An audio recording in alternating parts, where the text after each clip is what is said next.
Ravi de vous accueillir pour ce webinaire Smartier aujourd'hui, que je vais orienter plus spécifiquement sur les outils que Smartier propose pour faire de l'analyse d'impact.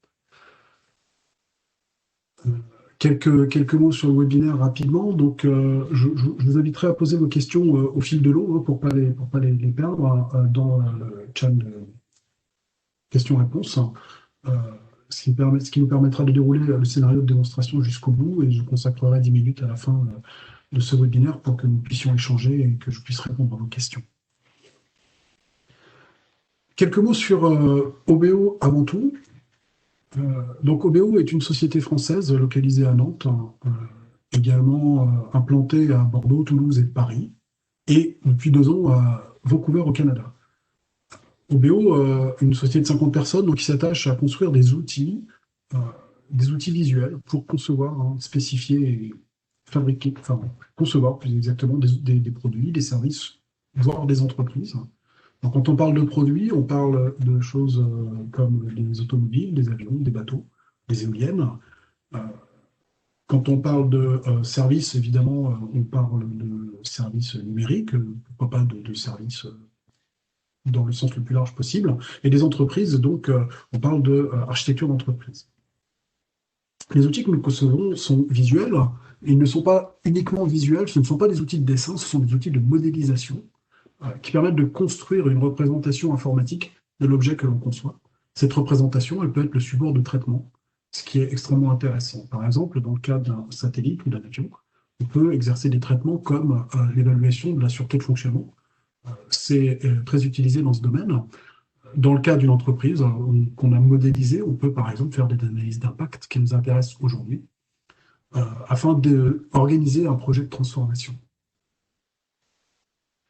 Nos clients, le domaine bancaire, le domaine de l'assurance, ces deux domaines ne sont pas complètement dissociés.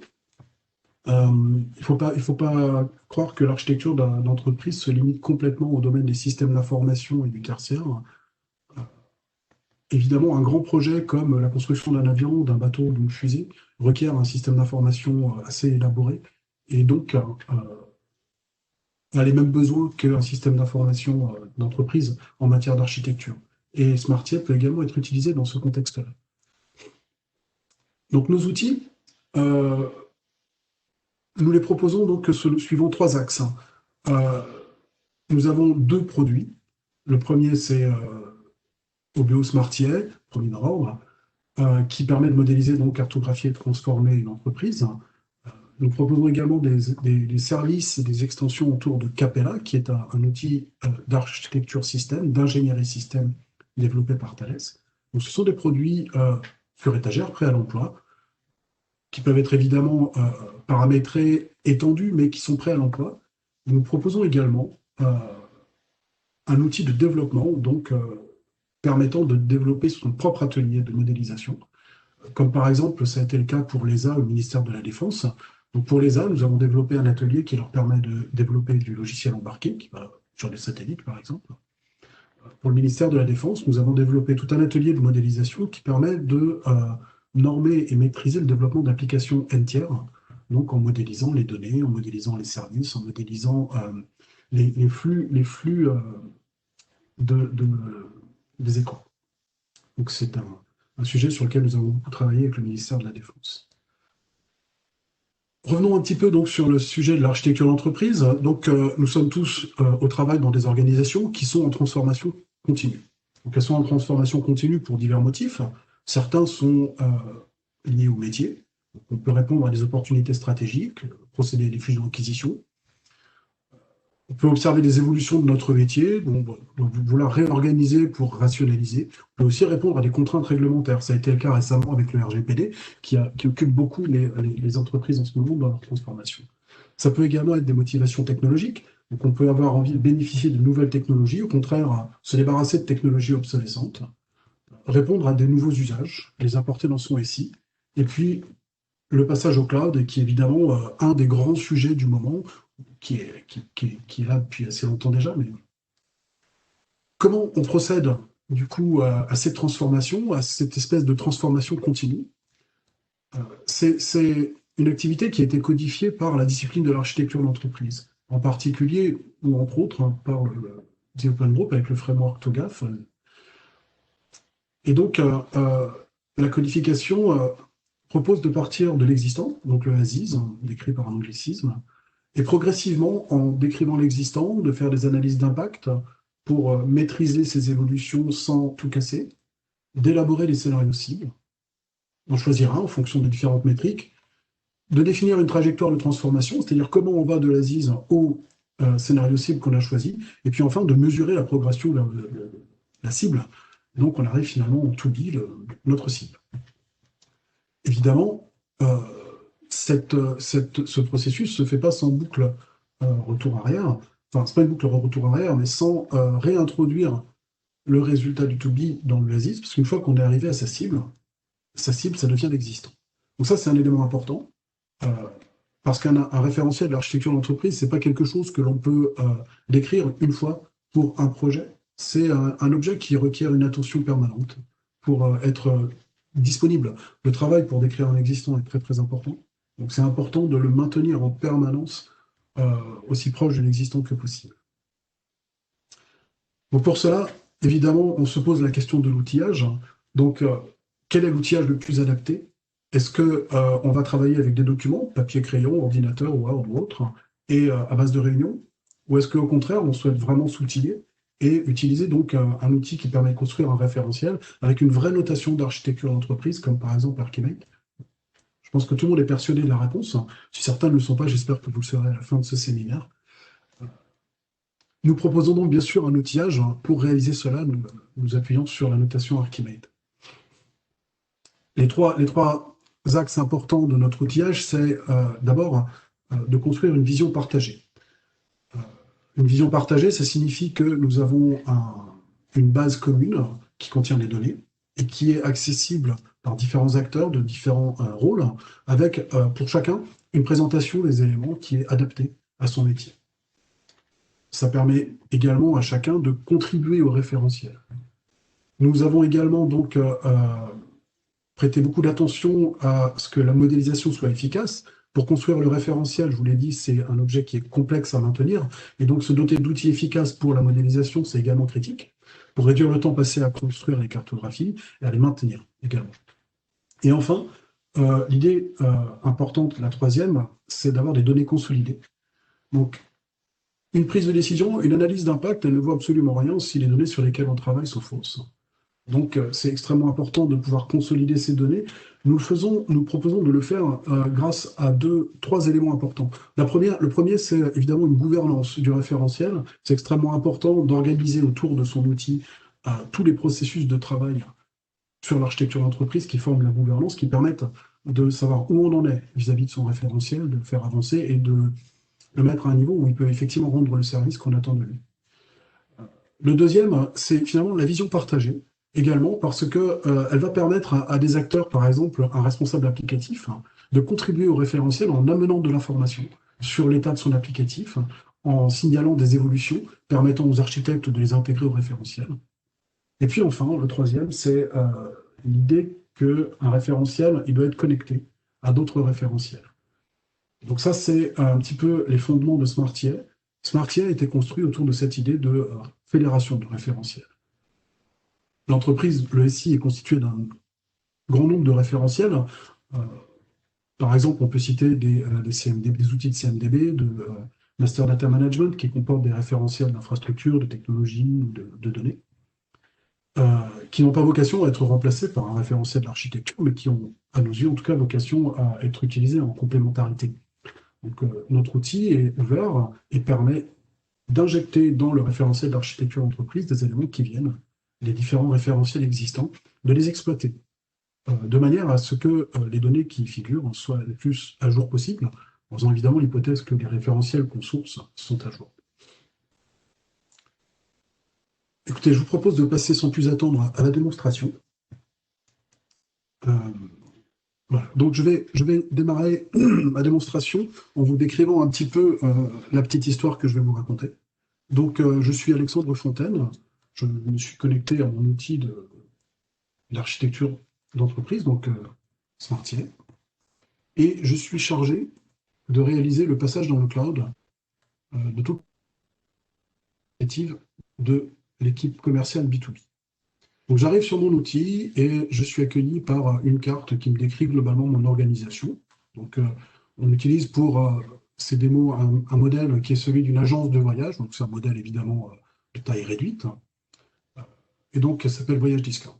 Donc ce tableau de bord m'accueille avec une carte qui va me permettre de naviguer et comporte un certain nombre d'autres éléments comme des widgets, euh, m'indiquant par exemple l'état de mes applications globalement dans le SI au regard d'une campagne d'évaluation annuelle, l'état de mes objets métiers au regard du suivi normal qu'on fait à leur égard. Je reviendrai là-dessus tout à l'heure sur comment ça peut être utilisé dans le contexte d'une analyse d'impact. Donc je m'intéresse plus près au département commercial, et donc là, je peux naviguer vers une carte qui va me donner un petit peu plus de détails sur la manière dont le département commercial est organisé. Donc on voit ici des éléments de la notation Archimède avec des acteurs, des rôles, des processus, des fonctions métiers, et puis donc des interfaces business, des interfaces métiers. Ce qui va m'intéresser, c'est plus particulièrement l'équipe B2B. Donc le reste de mon équipe commerciale, c'est un réseau d'agences qui sont déjà organisées avec des technologies dans le cloud.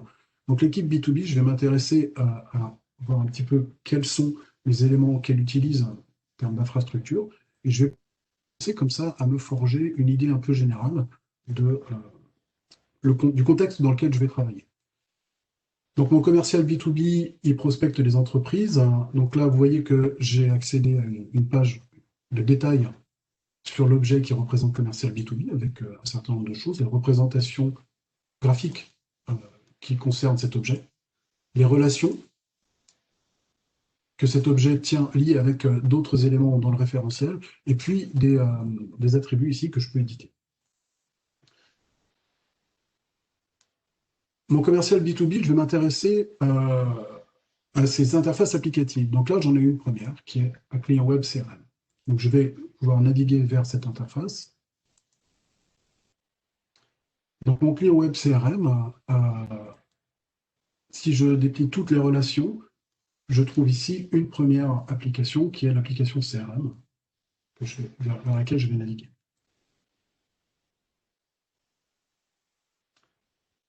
Voilà, donc là j'ai un premier élément d'analyse d'impact. Donc je suis passé du rôle commercial B2B à l'application qui s'utilise. Et ici, donc, je suis accueilli par un élément qui me montre toutes les données que le CRM manipule, stocke. Je peux également visualiser en sélectionnant les bonnes relations, par exemple les flux applicatifs. Donc là, j'ai ici une vision des flux applicatifs dans lesquels le CRM, que je vais probablement avoir à passer dans le cloud, donc dans lesquels il est impliqué. Je vais mettre de côté cet objet parce qu'il me semble assez central dans mon travail. Donc là, je vais copier-coller l'URL. Je vais venir la déposer ici. Ce qui va me permettre d'y revenir plus tard. Si je clique là, je réouvre la page du CRM. Donc ça va me permettre d'y revenir plus tard, ainsi que éventuellement de transmettre cette page au responsable applicatif du CRM, qui se trouve ici être Alain Calou. Donc c'est une propriété de l'application que j'ai vue ici. Je vais pouvoir lui transmettre cette page et lui demander un petit peu de m'indiquer où elle en est, l'application, vis-à-vis de l'état d'évaluation. Donc là, j'ai un indicateur qui me dit que l'état d'évaluation, il est en mode to-do. Donc peut-être qu'il y a des éléments autour du CRM qui ne sont pas tout à fait encore à jour dans le référentiel. Et c'est intéressant de remonter cette information-là. Voilà, donc je reviens à ma page d'accueil. Donc là, j'ai fait un premier tour d'horizon. Je vais du coup revenir là-dessus. Hein. J'ai ici mon widget qui me permet de voir l'état des applications globalement. Donc j'ai un certain nombre d'applications à évaluer. Donc je vois que j'ai le CRM, le système de gestion d'offres, le back-end du système de réservation. Donc là j'en ai deux par exemple, dont je peux me dire qu'elles peuvent être en relation avec ma problématique. Le CRM on l'a déjà vu, pourquoi pas le back-end du système de réservation. Et je vais aller voir, donc c'est aussi Alain Cadon. Du coup, je vais poser mes questions à cette personne. Ce client que je vous montre là, donc c'est un client web qui va me permettre de naviguer globalement dans mon référentiel et pourquoi pas, de faire des recherches. Donc, je vais m'intéresser éventuellement à tout ce qui concerne Alain Calou. Donc là, je regarde et je retrouve ici ok, tout ce qui concerne Alain Calou. Donc, c'est un peu beaucoup. Je vais juste regarder quelles sont ces applications. Donc, je vais faire une recherche avancée. Regardez les composants applicatifs. J'ajoute une condition. Le nom, ça, je veux le responsable. J'ai les doigts qui fourchent.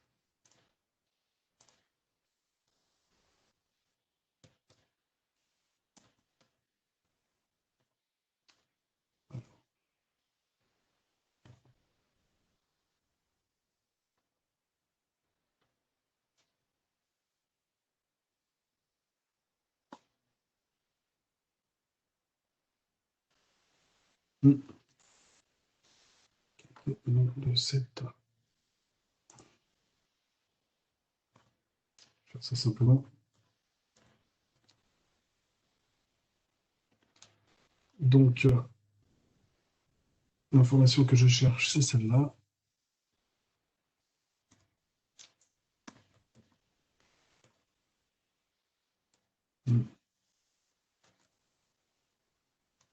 Ah oui, pardon. Je cherche des composants applicatifs dont le responsable, je n'étais pas dans mon truc, est Alain Calou.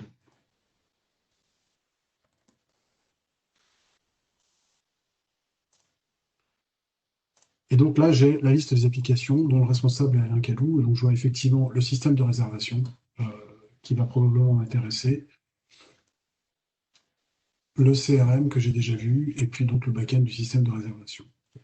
Donc là, je suis sur le client web et je peux également aller explorer le référentiel en dépliant ici les dossiers où sont stockés les éléments du référentiel ainsi que les cartes. Par exemple, je peux aller regarder cette carte-là qui va m'intéresser parce qu'elle va me montrer que sur ma VM commerciale, j'ai une config et mon application CRM. Donc là, probablement que j'aurai des choses à modifier ici. Donc je vais télécharger cette carte. Je vais l'ouvrir et je vais la copier. Donc là, j'ai un premier travail d'analyse d'impact. Voilà, donc je peux constituer comme ça un document. J'ai un premier travail d'impact qui me permet de prendre des notes rapidement, de me forger une image du contexte général. Alors évidemment, j'ai annoncé qu'on allait travailler avec des vrais outils et pas avec une prise de notes. Donc, maintenant que je me suis fait une idée générale du contexte, je vais passer au client riche, qui se présente un petit peu de la même manière que le client web. Donc, je retrouve ma page d'accueil ici, auteur de modèle. Voilà. Et donc, qui va me permettre, en plus de mon client web, de faire une vraie analyse d'impact avec un outil qui va me permettre de déplier le référentiel de manière sélective. Donc, je vais reprendre ma carte de vente commerce ici. Je vais l'ouvrir en édition, sélectionner les objets qu'elle contient. Donc voilà, là j'ai ma carte des rôles commerciaux. J'ai une palette ici qui me permettrait éventuellement d'éditer la carte, mais ce n'est pas du tout l'objet. J'éditerai une carte tout à l'heure pour vous montrer comment ça fonctionne dans le cours du webinaire. Donc, je vais partir de mon commercial B2B. Et j'ai ici donc la vue analyse d'impact. Je vois qu'elle m'affiche directement tous les éléments qui le concernent. Donc le directeur commercial, ça ne me semble pas forcément pertinent. J'ai retenu du coup le lien vers cet élément-là, le client web CRM, qui va me permettre de naviguer vers l'application CRM elle-même. Donc ça m'intéresse. Et je garde cette application CRM. Les services applicatifs, ils sont assez dépendants de l'application elle-même, ils ne m'intéressent pas forcément. Maintenant, je peux replier tout ça qui m'intéresse moins. Le reste ne m'intéresse pas. Je vais garder ça. Le processus métier est important. Voilà. Et je replie tout le reste. Donc cette vue-là va me permettre de construire une analyse d'impact, vous voyez, qui me permet de garder l'historique. Donc j'ai un premier moyen pour mettre les choses de côté qui est ce qu'on appelle le panier. Donc le panier, c'est un petit outil dans lequel je vais pouvoir mettre de côté des objets pour les utiliser plus tard. Donc ici, je peux par exemple sélectionner. et glisser-déposer tous ces éléments dans le panier, de manière ensuite à pouvoir poursuivre mon exploration. Donc, je vais repartir sur le CRM, qui m'intéresse plus particulièrement. Donc, je vais le sélectionner ici. Et la liste d'impact va se centrer sur le CRM. Donc là, j'ai un contexte qui est déjà beaucoup plus fourni. Et je vais défricher un petit peu les choses en mettant de côté ce qui m'intéresse moi. Donc, je vais m'intéresser à voilà, les éléments d'infrastructure et puis aussi à des éléments applicatifs qui sont associés au CRM. Donc ici, l'outil d'emailing ainsi que le système de réservation dont j'ai déjà parlé. Et là, j'ai fait le tour de mon écosystème applicatif autour du CRM. Donc là, j'ai commencé à collecter un certain nombre d'informations. Je vois que le panier ne va pas être suffisant. Et il se trouve qu'on a codifié dans mon organisation la pratique d'analyse d'impact. Et donc, je suis ces processus. Donc, je crée un dossier, analyse d'impact CRM Cloud. Au sein de ce dossier, je vais créer 3 cartes. Donc, une carte qui va me permettre de stocker les éléments liés donc, au métier et à l'applicatif. Donc, elle apparaît ici, elle s'ouvre, c'est une carte vierge. Et une deuxième carte qui va me permettre de stocker tout ce qui est applicatif et infrastructure. Voilà, infrastructure et technologie. Voilà. Donc, je créerai une troisième carte tout à l'heure pour montrer les aspects implémentation, éventuellement évolution du SI. Donc, dans cette première carte métier et applicatif, je vais venir déposer mon rôle, mes processus métiers, ainsi que l'application CRM et les 2 autres applications que j'ai identifiées ici. Donc là, je suis maintenant, depuis l'analyse d'impact, je dépose directement dans cette carte. Je vais mettre tout ça en forme. Je vais tout sélectionner, faire ça comme il faut. Donc là, j'ai une première analyse d'impact. Donc, je ne vais pas forcément avoir ici les éléments qui me permettent de faire le lien entre... voilà. Donc là, en revanche, j'ai bien les éléments qui me permettent de faire le lien entre mes services métiers et les applicatifs. Donc là, j'ai une analyse d'impact qui regroupe les éléments que je souhaitais voir dans cette carte. Bien. Je vais passer à l'autre, infra et techno, que j'ai mal nommé, c'est pas très grave. Je vais m'intéresser maintenant à la config Sugar CRM. Donc je vais la mettre dans le panier dans un premier temps. Et je vais du coup, ici, pouvoir passer à une autre navigation. Donc, je me positionne sur cette config. Et donc là, j'ai bien l'applicatif CRM qui est stocké, donc qui est porté par cette config avec cet écosystème technologique. Donc, je vais tout sélectionner et le déposer dans ma carte.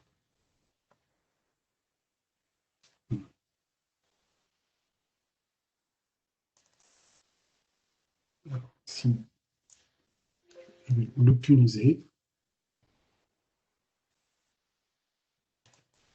tout sélectionner et le déposer dans ma carte.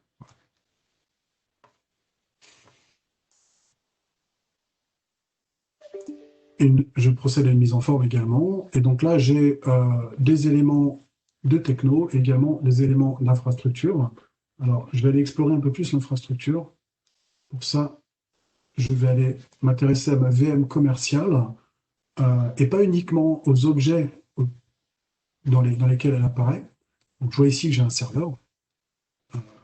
Donc, je vais le faire figurer dans mon analyse d'impact, c'est pertinent, mais je veux également voir les représentations dans lesquelles ces éléments apparaissent. Donc j'ai ici une vue qui s'appelle index des représentations, qui me permet, pour un objet, d'avoir la liste des représentations dans laquelle elle apparaît.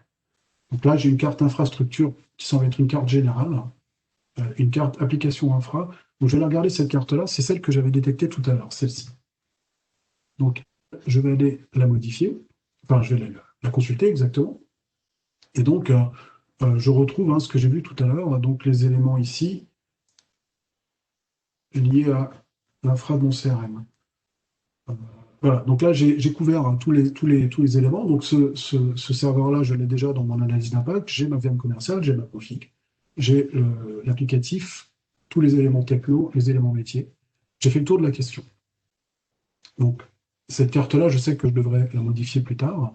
Pour l'instant, je vais me contenter de faire le tour d'avoir vraiment enregistré tous les éléments concernant le CRM.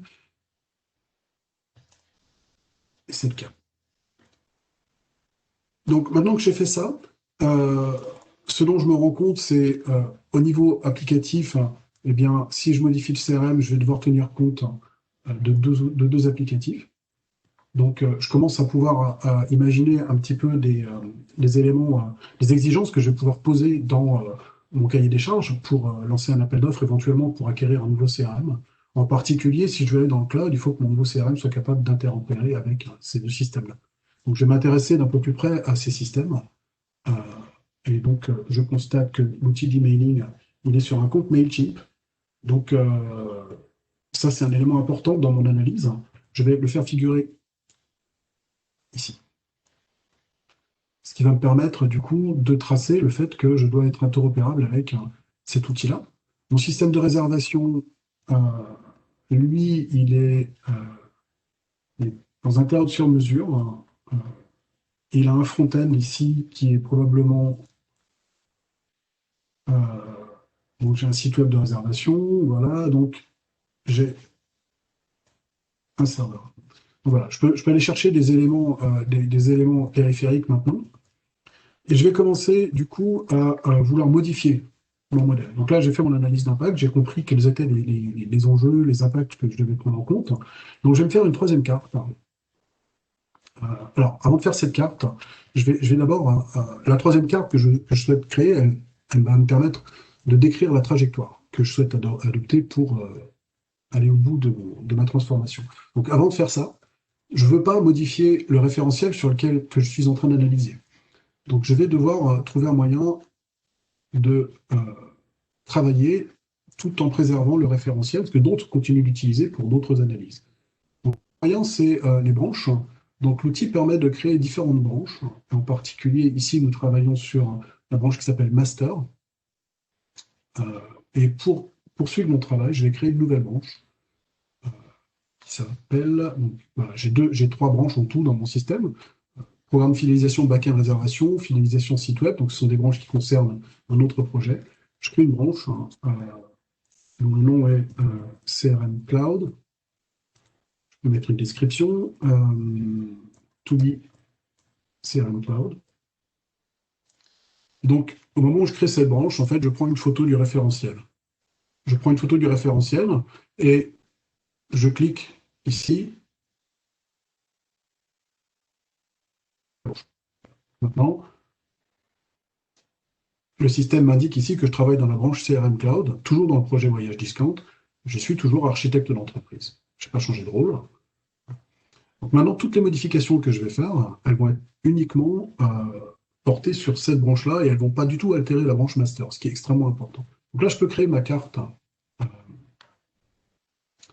me permettant de commencer à travailler sur la modélisation. Donc, je vais dire projet de transformation. Et je vais commencer ici, donc avec la palette, donc je vais refermer les outils qui ne m'intéressent plus à ce stade, le panier également. Et donc avec la palette ici, je vais pouvoir dessiner je vais pouvoir commencer à élaborer mon projet de transformation. Donc cette palette, elle permet de modéliser globalement tous les aspects du SI que Archimate couvre, en particulier donc les couches métiers, applications, technologies, motivation également, on va l'utiliser un petit peu, et des éléments d'implémentation qui permettent de décrire en gros un projet à assez grosse maille. Donc je vais du coup m'intéresser à la manière de mener mon projet de transformation. Donc, le premier lot de travail, évidemment, ça va être une analyse d'impact. Ensuite, éventuellement, un appel d'offres, constitution d'un cahier des charges, hein, et puis, donc, analyse d'impact. Donc, je vais pas mettre l'analyse d'impact, on va dire consultation sur les besoins. Donc, à faire, si on peut couvrir les besoins qui n'étaient pas couverts par l'application CRM existante, c'est pas plus mal. Et donc là, je vais avoir un lot de travail qui est appel d'offres. Donc, suite à l'élaboration d'un cahier des charges, je vais pouvoir procéder à un appel d'offres. Euh, donc, en sortie d'appel d'offres, évidemment, je vais avoir acquis une solution. Donc, je vais avoir une phase de build et puis éventuellement une phase de run. Voilà. Ma phase de build, je peux là du coup construire un petit peu plus et y faire figurer euh, donc une phase d'implantation, on va dire d'intégration, et une phase de recette. On fait quelques raccourcis, hein. Intégration ici, 7.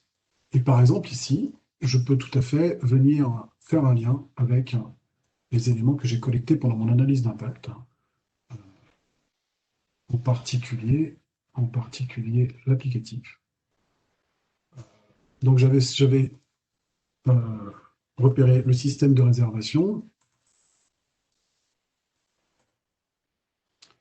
que je cherche là, et donc je note ici que ma recette, il va falloir qu'elle porte sur le système de réservation parce qu'il y a interopérabilité avec le CRM et également l'outil d'emailing.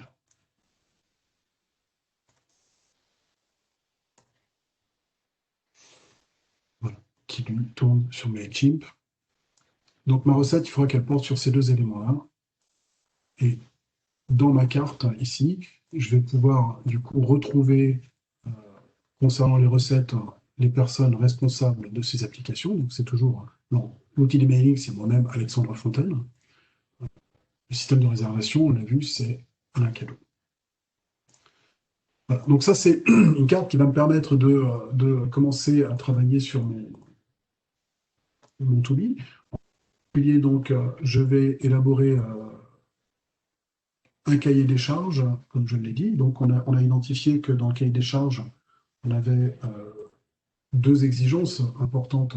Une première concernant l'interopérabilité, et une seconde concernant, alors, je ne l'ai pas dit, on va dire le fait que la localisation doit être en France. Donc, dans le cas, là, donc la localisation du serveur,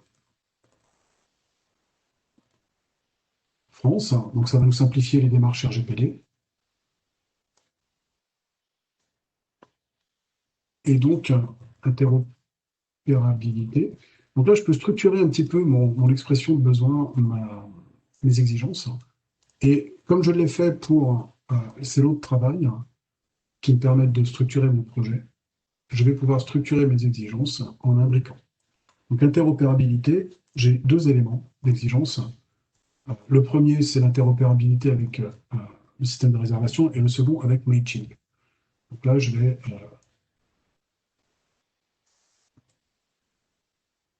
le troisième, je vais effacer. On va rester sur, système de réservation, avec système de réservation. Donc, en particulier, euh, je veux pouvoir donc accéder aux, éléments du CRM au travers d'une API REST. C'est une exigence que les architectes techniques imposent, hein, en tout cas que j'ai vu avec eux qui était raisonnable. Donc, nous avons retenu.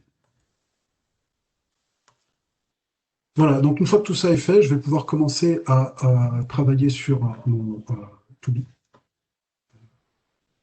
Et en particulier, oui, si je ferme ça, voilà. Donc, je vais aller du coup modifier mes éléments. Donc je reprends ma carte infra et techno. Et en partant de là, je vais commencer à modifier mon modèle existant. Donc, mon appli CRM, j'ai vu qu'elle était sur une config qui est sur IBM commercial et un serveur. Donc, je m'intéresse à ce serveur et je vais retourner sur ma carte d'infrastructure application,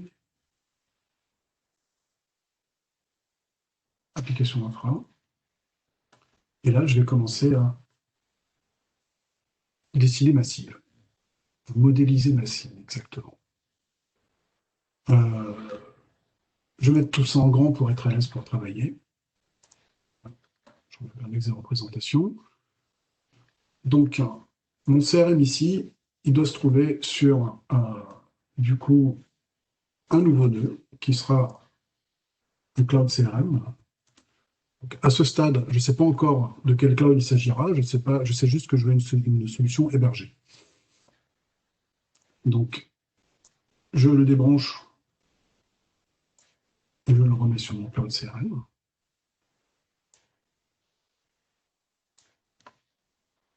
Donc, évidemment, ce débranchement, il cache, il masque bien plus de complexité parce que ça veut dire que tous les liens avec le CRM ici vers le système de réservation, vers l'outil d'emailing vont devoir être retissés. Je veux du coup également tracer le serveur sur lequel mon CRM sera stocké, même si ça se situe dans un cloud, c'est important pour moi, de manière à pouvoir du coup poser l'exigence que ce serveur est localisé en France. J'ai besoin de matérialiser le serveur dans mon référentiel. Ce qui sera une exigence que je porterai au cahier des charges pour le CRM. Et donc, mon prestataire devra rendre le service sur un serveur en France. En particulier, je peux le matérialiser comme ça. Alors, ce n'est pas forcément la bonne carte, peu importe. Donc, alors, là, ce que je suis en train de faire, c'est une bêtise. C'est-à-dire que là, je suis en train de créer un nouvel emplacement. Donc, c'est l'occasion de parler de ça. Là, je viens de créer un nouvel emplacement en allant le chercher dans la palette. Donc, je vais supprimer carrément du modèle. Parce que ce qui m'intéresse, en fait, c'est d'utiliser un emplacement existant qui est déjà dans mon référentiel, ici. Et donc là, j'accède à cet objet et je viens le déposer dans ma carte pour faire référence depuis le serveur cloud.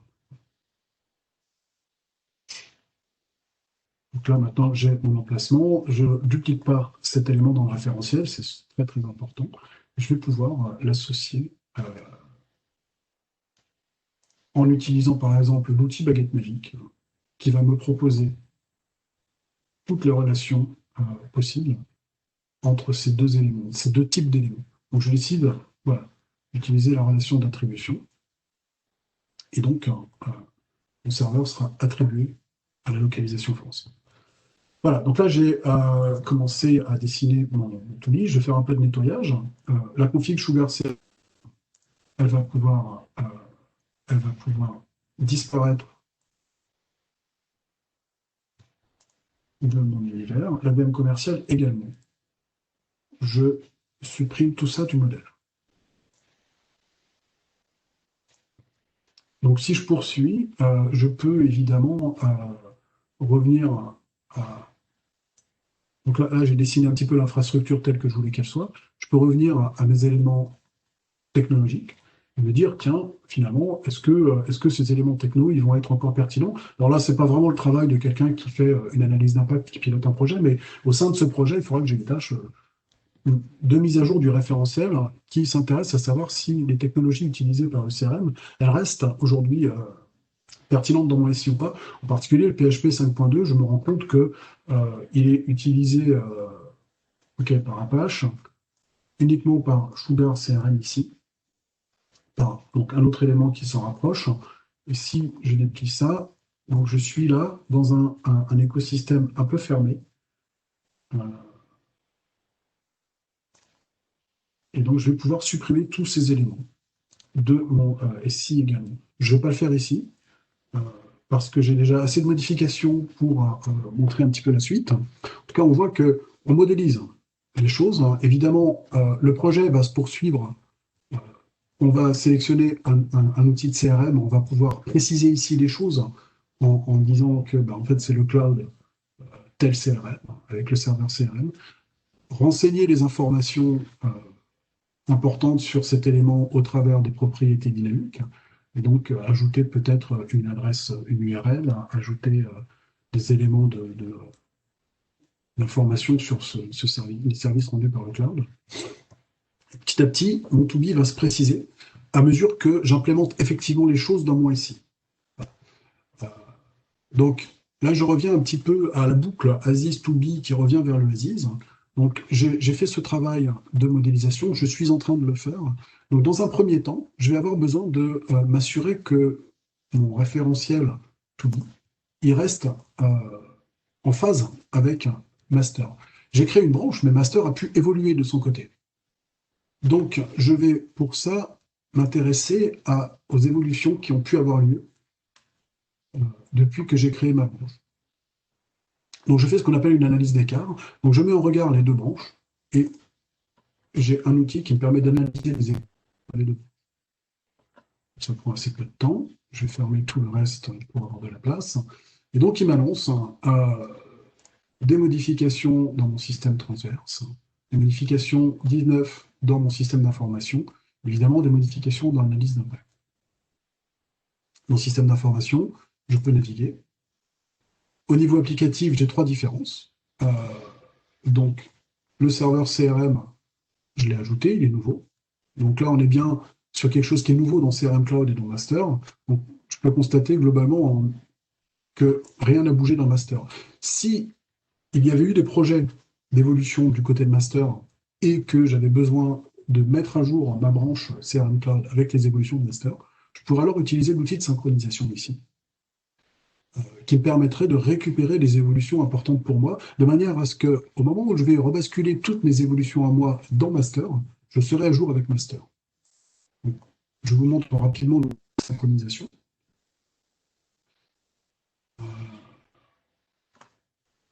C'est un outil qui est assez proche de celui-ci, qui va me permettre de, pour le coup, voilà. Donc j'ai ici une fenêtre qui me montre toutes les différences entre les deux branches.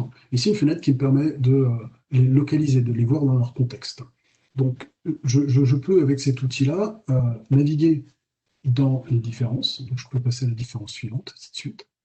Je peux également passer des choses d'un côté à l'autre.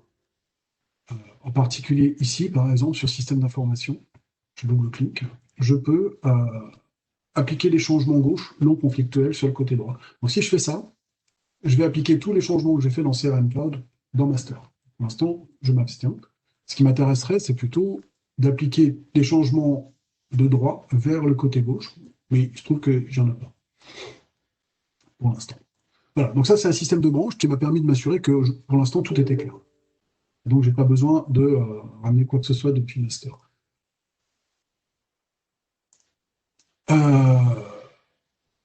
Je reviens un petit peu donc à mon projet. Je vais du coup, maintenant que j'ai avancé, m'intéresser à mes exigences.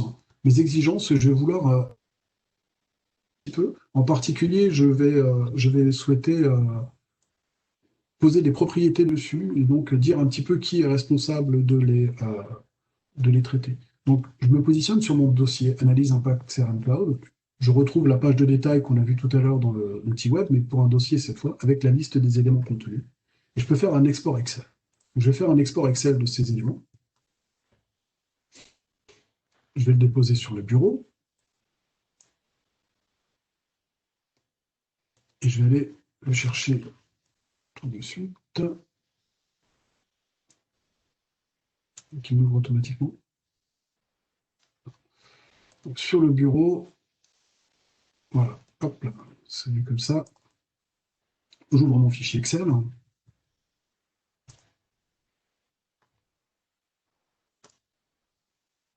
Ici, je retrouve mes exigences et mes work packages. Donc je peux éditer mes éléments. Je peux également en ajouter. Par exemple, je vais dire qui est responsable de quel work package. Donc, Alexandre Fontaine ici.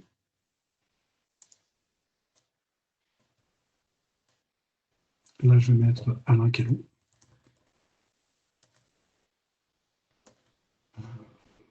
Et puis, je vais compléter tout ça. Voilà. Je délègue pas mal de choses à Alain Kellou. C'est pas de guerre. Donc, je peux de même aller détailler des choses sur mes requirements. À noter que je peux également transmettre ce classeur Excel à quelqu'un euh, qui n'a pas forcément vocation ou envie d'utiliser l'outil Smartier, qui va me renseigner des choses sur les exigences, préciser des éléments de documentation, des propriétés importantes. Donc une fois que ça c'est fait, je peux réimporter ces éléments dans mon référentiel.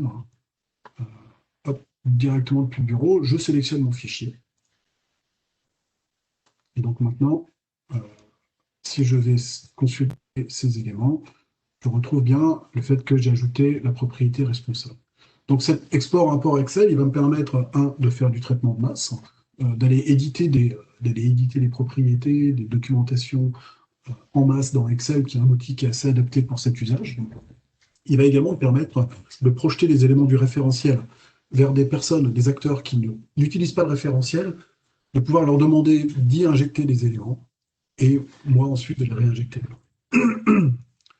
Une dernière chose que je peux faire avec ce dossier projet, c'est créer un document. Donc, Smartier permet de produire des documents Word à partir d'un modèle, donc avec une technologie qui s'appelle M2Doc. Donc, je n'ai pas de gabarit ici pour ce projet-là. Je vais vous montrer du coup un gabarit qui nous sert à générer un registre des traitements RGPD. On pourrait exactement appliquer le même principe, évidemment, sur ce dossier et avoir une espèce de gabarit type pour le projet, pour conduire un projet dans mon organisation.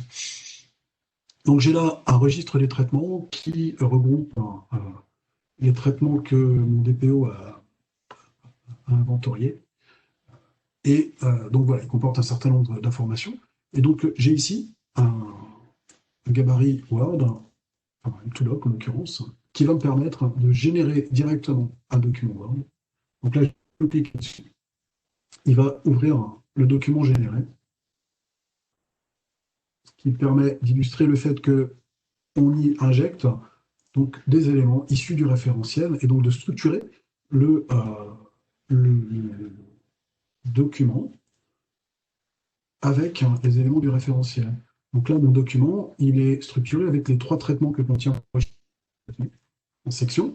Donc j'ai une introduction, une première section qui fait un point sur l'ensemble du registre avec les 3 traitements, et ensuite une section par traitement. Et pour chaque traitement, j'ai une table qui va afficher les détails de chacun des traitements. Donc ce gabarit correspond en l'occurrence à celui que la CNIL proposait. C'est juste pour illustrer le fait qu'on peut produire des gabarits, construire des documents à partir de gabarits qui intègrent des éléments du modèle, du référentiel. On peut également injecter des cartes graphiques dans ces gabarits. Donc ça, c'est également un élément qui va me permettre d'ouvrir le référentiel, de le rendre accessible à des acteurs qui n'ont pas forcément vocation à utiliser un outil d'architecture d'entreprise en diffusant des documents. Alors évidemment, là, je n'ai pas le moyen de réinjecter les choses à partir de Word, mais on ne peut pas exclure complètement la pratique documentaire dans une organisation, c'est évident. Voilà, donc là j'ai fait le tour des éléments que je souhaitais vous montrer dans Smartier aujourd'hui. Il est 11h25, donc je vais réserver un petit peu de temps aux questions, une dizaine de minutes comme on l'avait prévu. Euh, donc le chat, où est-ce que ça se trouve? Romain, tu as une question que je t'ai transmise dans le chat, sinon je peux la poser, donc posée par Monsieur Filto. Il n'y a pas de contrôle d'intégrité lors de l'intégration du fichier Excel. Très très bonne question. Si, bien sûr. Il y a je vais remontrer le classeur Excel, hein, vous allez comprendre. Donc, une chose importante, c'est l'outil Smartier travaille avec ce qu'on appelle des métamodèles. Et donc, à savoir, je vous ai montré la notation Archimate, elle répond à un métamodèle, c'est-à-dire que c'est codifié et on ne peut que éditer des modèles conformes à cette notation. De la même manière, le classeur que nous avons exporté, il est structuré avec, vous l'avez vu, des onglets correspondant aux différents objets, aux différents types d'objets qu'on peut avoir dans le référentiel.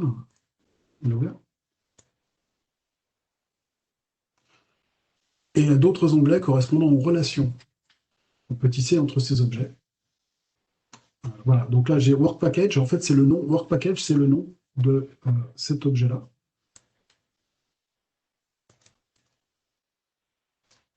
De ces objets-là. Requirement, c'est le nom de ces objets-là. Et ici, j'ai identifiant name documentation, ça correspond tout à fait à ça.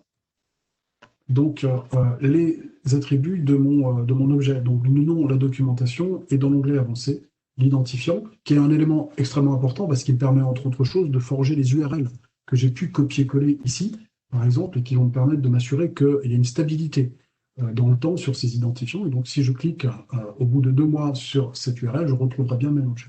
Donc, ce classeur, je m'écarte un petit peu de la question, ce classeur, je vais le charger en allant regarder les onglets. Et bon, j'ai un onglet requirement. Il se trouve que j'ai bien un type d'objet requirement dans mon SI. Si j'avais un onglet requirement mal orthographié avec une lettre qui manque, il refuserait de le charger. De même, si ici, je n'avais pas la colonne name ou la colonne documentation, ou encore pire, la colonne ID, il refuserait de charger ça. Donc il y a bien un contrôle d'intégrité. Le fait que je peux ajouter des colonnes de manière arbitraire, ça correspond au fait que dans la notation Archimate, on a des propriétés dynamiques. Donc je peux ajouter ici, pour chaque objet, des couples clés-valeurs. Donc j'avais mis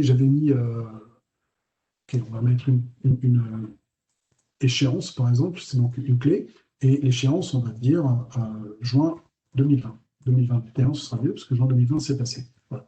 Donc, sur mon objet, là, je veux une échéance à juin 2020. Et ça, c'est une propriété que je viens de poser, qui ne correspond probablement pas à quelque chose qu'on a codifié, mais qu'on peut codifier, hein, et que je peux, du coup, ajouter de cette manière, échéance, et ici, je remets juin 2020.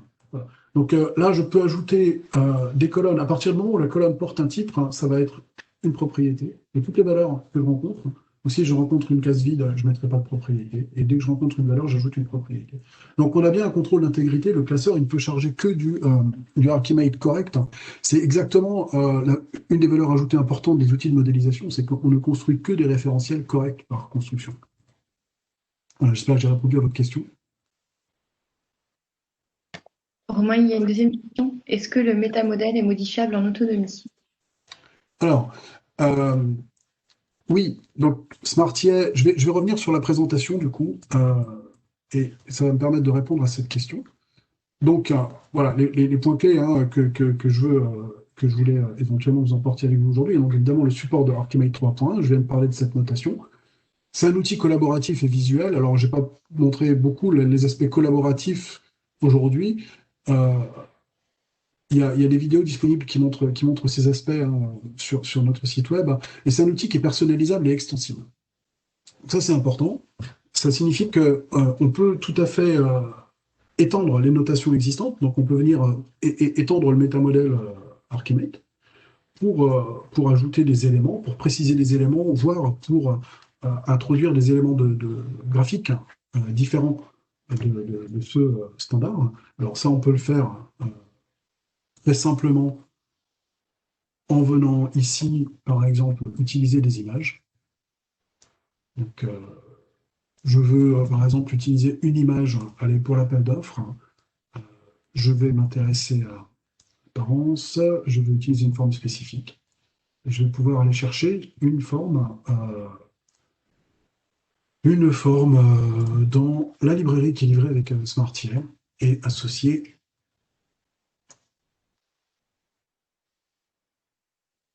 le chèque non, mais hop, voilà, un caddie, admettons.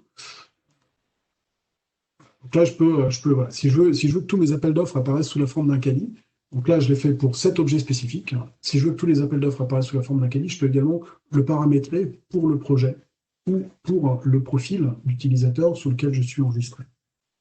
Donc ça, c'est une première customisation qu'on peut faire.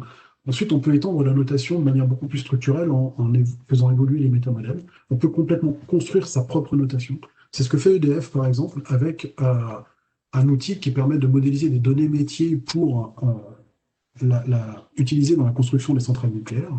Et ça c'est un métamodèle complètement propriétaire de EDF qu'ils ont déployé pour leurs besoins. Donc on peut complètement customiser ça. Alors en autonomie, c'est l'autre partie de la question. Donc nous avons trois éditions de Smartier. Donc une version destinée aux architectes. Donc le modeler, c'est le client riche que je vous ai montré, qui permet de créer des objets, des vues, des branches. Donc, le serveur, évidemment, qui permet d'articuler tout ça. Un accès web en consultation, avec quand même des possibilités d'édition. On peut éditer les attributs, on peut injecter les éléments via un classeur Excel. Et puis, il y a une édition développeur qui va permettre de personnaliser son environnement grâce à la technologie Sirius en particulier, qui est utilisée pour tous nos outils, et qui permet de développer des vues et des métamodèles en, disons, utilisant du paramétrage associé à du développement Java. On considère que pour définir une carte visuelle de ce type-là au-dessus d'un métamodèle, c'est 80% de paramétrage et 20% de développement. Donc, ce kit de développement ici vous permettra, en tant qu'utilisateur de Smartier, de développer en autonomie votre notation. Nous avons évidemment des formations associées à tout ça qui permettent de former les personnels chez vous pour ce SDK et donc d'être réellement autonome sur ces sujets-là. Nous pouvons également du coup faire de la prestation pour développer à façon des extensions, ce que nous faisons chez EDF typiquement.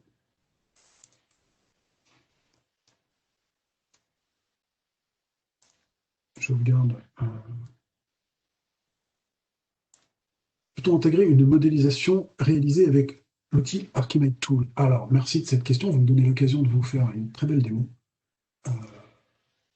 La notation Archimate, donc nous sommes certifiés par The Open Group, conforme à Archimate 3.1, ce qui signifie que nous avons la capacité d'importer et d'exporter du Archimate au format d'échange Archimate. Donc, je vais vous, du coup, faire la démo d'un import.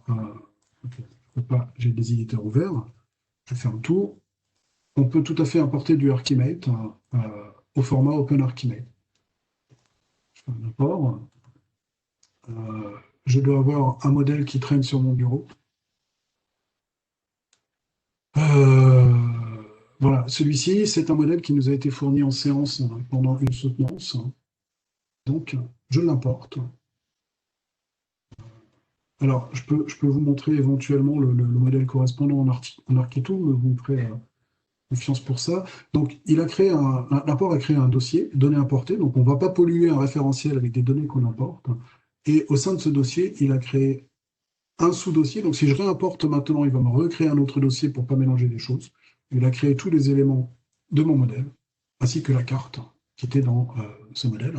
Donc, la carte, elle a été importée avec ses attributs graphiques. Comme vous pouvez le voir, on a bien la position, la taille, la couleur des boîtes qui a été importée, ainsi que les relations entre ces éléments, tout ça. Voilà. Donc, on peut complètement, intégrer une modélisation réalisée avec l'outil Archimate Tool. Alors, depuis Mega, oui, également. Donc, Mega, en fait, à partir du moment, je vais répondre à la question de manière plus générale. Le serveur Smartier est accessible au travers d'une API Java, et donc à laquelle on peut accéder à partir du moment où effectivement on a le SDK. Cette API, elle permet d'accéder à l'intégralité du référentiel. On peut complètement accéder à tous les objets qui sont stockés, aux représentations, ainsi qu'aux relations entre les objets. Et on peut les consulter sous la forme d'objets Java, on peut également en créer. Donc, à partir du moment où on peut faire tout ça, il est évidemment possible d'injecter dans le référentiel des sources de données arbitraires, pourvu qu'on sache les mapper vers Archimate ou vers la notation qu'on s'est construite. Et donc, oui, Mega dispose d'un format d'export. Alors, ils annoncent également, eux, qui sont conformes à Archimate 3.1, donc normalement, ils disposent d'un export Archimate au format d'échange Archimate. J'ai normalement, parce que j'ai jamais eu l'occasion de le tester. Et donc, à partir de ce moment-là, on peut utiliser ce biais-là. Je sais qu'ils exportent également des éléments BPMN au travers d'une notation XPDL qu'on peut également utiliser pour réinjecter des processus BPMN dans SmartIEC qui supportent la notation BPMN 2.0. Voilà. Et donc, nous avons étudié effectivement un certain nombre de cas de figure comme ça, mais la réponse générale, c'est qu'à partir du moment où vous avez une source de données et un moyen de le mapper vers Archimate ou un métamodèle interne déployé dans le serveur, on peut complètement injecter les données. C'est bien le sens de ce que nous disions, hein, que nous avons voulu organiser SmartIA comme un outil de fédération de référentiels. Donc avant tout, c'était très important de pouvoir faire tout ça, et y compris pour être interopérable, ou donc y compris pour faire un chargement initial à partir de données existantes. Voilà.